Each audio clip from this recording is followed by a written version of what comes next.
दिनकर नामक जंगल में एक पुराना सा बरगद का पेड़ हुआ करता था, जिसमें उल्लू का घर भी था।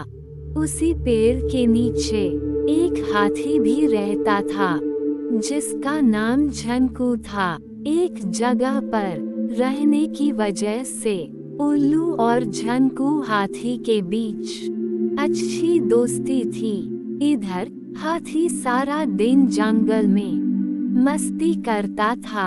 कभी वो गन्ने खाता तो कभी अपनी सूंड में पानी भरता और अपने ऊपर फेंकता। उधर उल्लू सारा दिन सोता और रात होते ही झनकू के पास जाकर ढेर सारी बातें करता था। ऐसे ही दोनों का समय अच्छे से कट जाता था। एक दिन हाथी घूमकर शाम के समय बरगद के पेड़ के पास लौट रहा था। तभी उसने कुछ भूतों को बातें करते हुए देखा।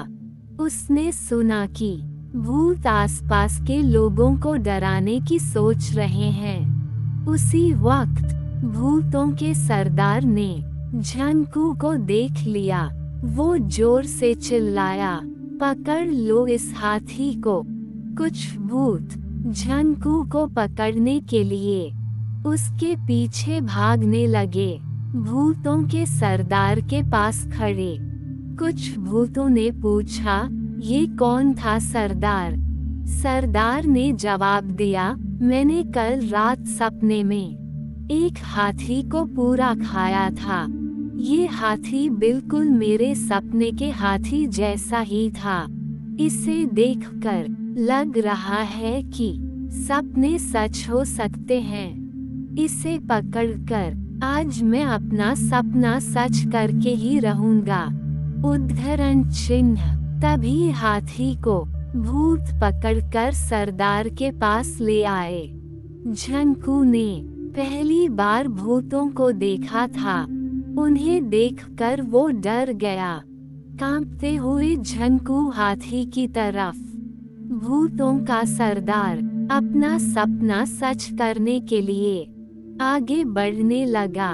झनकू के हाथ पैर ठंडे पड़ चुके थे।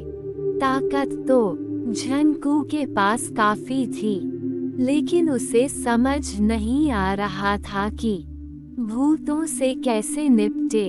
उसी समय झनकू का दोस्त उल्लू वहां पहुंचा। चिल्लाते हुए उल्लू हाथी के सिर पर बैठ गया और कहने लगा, आज मेरा सपना पूरा होगा। यही है वो जिसे मैंने अपने सपने में देखा था। हाँ, यही है वो। उल्लू की ऐसी बातें सुन भूतों के सरदार ने पूछा, अरे क्या हुआ है तुम्हें? क्यों चिल्ला रहे हो और क्या कहना चाहते हो? कौन यही और कौन सा सपना? जवाब में उल्लू ने कहा कि देखिए, मैंने कल रात सपना देखा था कि मेरी शादी हो गई है। मैंने जिसे अपने सपने में देखा था उसका चेहरा आपके बगल में जो खड़ी है उससे मिलता है। अब मैं इससे विवाह करके अपना सपना पूरा करूंगा। तभी उल्लू सरदार ने बताया कि वो भूतों की रानी है और तुम्हारा ये सपना सच नहीं हो सकता है। उसी वक्त भूतों की रानी भी चिल्लाते हुए कहने लगी कि मैं एक उल्लू से शादी कभी भी नहीं करूंगी। भूतों के सरदार ने उस रानी से कहा कि चिंता करने की कोई बात नहीं है। ये है ही उल्लू, इसलिए ऐसी बातें कह रहा है। सपने सच थोड़ी होते हैं। मैंने पिछली रात को सपने में इस हाथी को खा लिया था। सच में थोड़ी मैं इसे खाऊंगा, क्योंकि सपने सच नहीं होते हैं। सपनों को सपना ही रहने देना चाहिए। इतनी बात सुनते ही झनकू तेजी से अपने बरगद के पेड़ की तरफ भाग गया।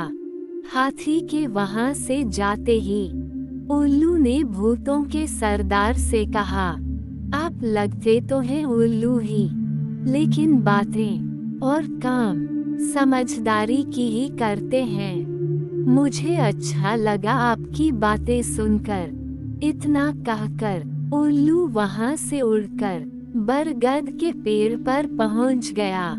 अपने दोस्त उल्लू को देखते ही हाथी ने उसे धन्यवाद कहा और उल्लू जोर जोर से हंसने लगा। हाथी ने पूछा, क्या हुआ? उल्लू ने कहा कि मैंने भूत की बातें सुन ली थी। वो तुम्हें अपने सपने की वजह से खाना चाहता था, इसलिए मैंने भी उसे झूठा सपना सुनाकर बेवकूफ बना दिया। फिर उल्लू ने हाथी से कहा कि दोस्त, तुम्हें न तो मुझे धन्यवाद कहने की जरूरत है और न ही उससे डरने की। दोस्ती में धन्यवाद की जगह नहीं होती है। तब कहीं जाकर हाथी को राहत की सांस आई और दोनों दोस्त मिलकर भूतों के सरदार की नासमझी पर हंसने लगे।